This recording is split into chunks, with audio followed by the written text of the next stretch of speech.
امام غزالی په خپل کتاب احیاء العلوم کې یو ډیره زبردست واقعه بیان کړې ده. نن مکتا احیاء العلوم کې امام غزالی سے فرمایي چې انسان سره په ژوند کې د دریو شیانو ډیر گہرا تعلقي، ډیر نږدې تعلقي، خو په دغه دریو کې یو با وفا دی او دا دوا وفادار هغه سي نه دي. هغه درې شیان څه شی دی؟ امام غزالی فرمایي چې په دنیا کې یو شی چې انسان ور سره ډیر گہرا تعلقي او انسان نه ځان لپاره دوست ګڼي وی چې هغه مال دی. دا مال سره انسان د هر یو شي نه زیات محبت دی، گہرا تعلق او داغه غم او فکر او سوچ. دویم نمبر امام غزالی فرمایي چې تاسو سره گہرا تعلقي هغه رشتہ داران دي، هغه ستا خپلوان دي، هغه ستا بچی دي، هغه ستا والدین دي، هغه ستا خويندې رونه دي، مشران کشران دي،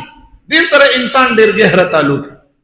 او دریم نمبر امام غزالی حجت الاسلام فرمایي چې تاسو سره گہرا تعلقي او تاسو سره سم تعلقي هغه دستا اعمال دي، خ اعمال او دستا بد اعمال. او دا غین رستو د مبارک لیکي چې ګوره زار توس د درې واړه لک خایمه دغه دریو واړو لګه وفاداری درته خایمه،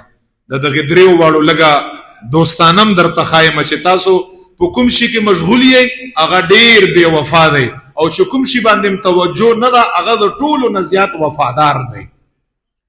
امام غزالی څه فرمایي وی چې اول نمبر مال دی چې تاسو سره ډیر گہرا تعلق دی په دنیا کې، وی چې څنګه چې وفات شوي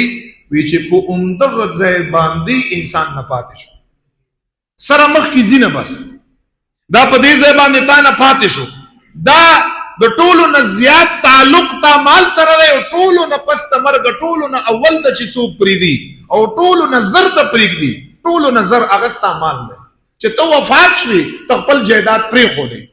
هغه جایداد د ستا نه دی، هغې ته اوس ویل کېږي وراثت، هغه به ستا په وارثانو باندې تقسیموي، ستا د دفن نه پس هغه ختم شو. مونږ څومره توجه ده او څومره بے وفا سیز دی چې مړ شوي تعلق یې سره ختم. دویم نمبر امام غزالی فرمایي چې کوم ستا رشتہ داران دي ذخیر دی چې وفات شي ستا کفن او دفن او تجهیز او تکفین او جنازه او دعا او خیرات او صدقه او دا شی به وکړه، ستا سره به لاړ شي قبر پورې به تا سره لاړ شي، ستا پلار ستا مور ستا خویندې رونه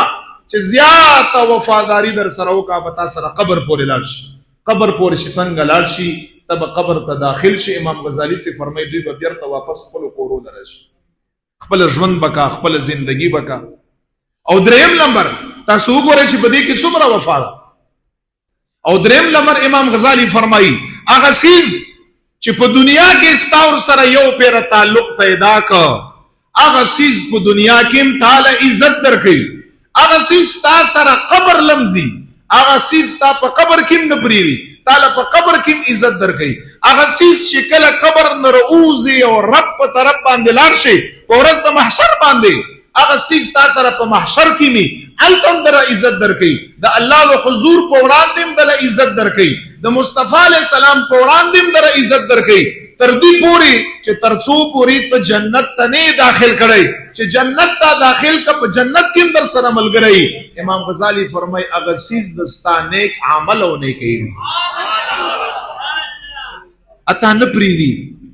په قبر کې په ژوند کې عزت درکوي له نیکۍ، په ژوند کې در سره ملګري، په قبر کې در سره ملګري، په حشر کې در سره ملګري، په ورځ د قیامت باندې د الله حضور په وړاندې در سره ملګري.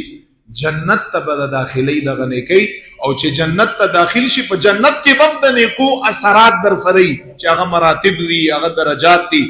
امام غزالی په آخر کې فرمایي مونږ او تاسو په همدغه نیکیو باندې صفا خبره زیات فوکس او توجه نشته دی. په همدې دا کوم چې زما او ستا انتخاب هم ډېر غلط انتخابي چې د کوم شي انتخاب هم ځان دپاره کړی دی چې دا زما په حقیقت کې دوست دی مال هغه ما او تا مرګ سره پریږدي او چې په کوم شي باندې زمونږ او ستاسو فوکس او توجه نه ده چې هغه نیک عمل دی چې ما او تا په قبر او په حشر او په قیامت او جنت کې هم نه پرېږدي، هلته به هم را سره ملګری په هغې باندې زمونږ او ستاسو څه توجه او تیاری نشته. نو مرګ تیاری تاسو وکړئ په شکل د نیکیو کې، په شکل د نیک اعمالو کې.